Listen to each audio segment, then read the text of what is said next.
আজকে ভিডিও স্টার্টিংয়েই তোমরা সবাই আমাকে বলো তো যে তোমরা এই এত বৃষ্টিতে কীরকম আছো। আমরা তো বৃষ্টিতে একদমই ভালো নেই, কেন কি চারিদিক প্রায় ডুবে যাওয়ার মতন অবস্থা।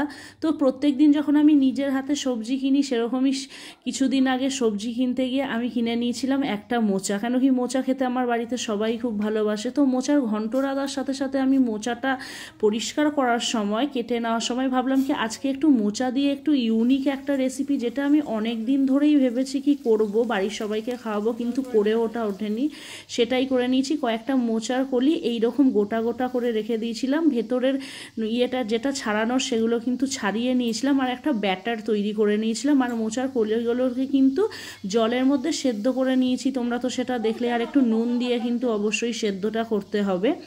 তারপরে কিন্তু একটা রেগুলার ব্যাটার, যেই ব্যাটারটা আমরা বেগুনি সব কিছু ভাজার সময় তৈরি করি, কালো জিরে, একটুখানি পোস্ত দিয়ে, নুন, হলুদ সব কিছু দিয়ে কিন্তু একটা বেশ গাঢ় করে একটা ব্যাটার তৈরি করেছিলাম, ভালো করে ফেটিয়ে।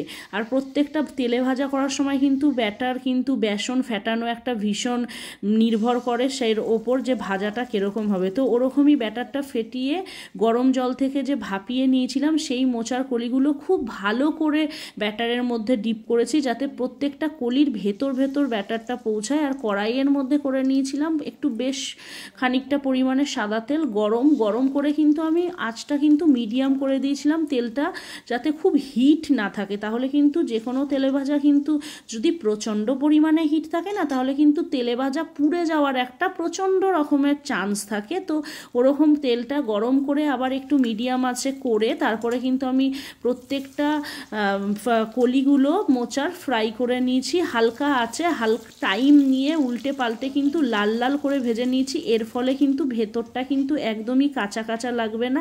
আর ওই যে টিপসটা দিলাম, সেদ্ধ করার সময় নুন দিয়ে করে নেবে, তাহলে কিন্তু খেতে খুব ভালো লাগবে। আর দেখেছো ভাজাগুলো কি সুন্দর হয়েছে। তারপর কিন্তু আমি এই ভাজাগুলোকে কিন্তু গরম গরম ভাত আর ডালের সাথে পরিবেশন করে নিয়েছিলাম। এক কথায় অসাধারণ লাগছিল, অসাধারণ।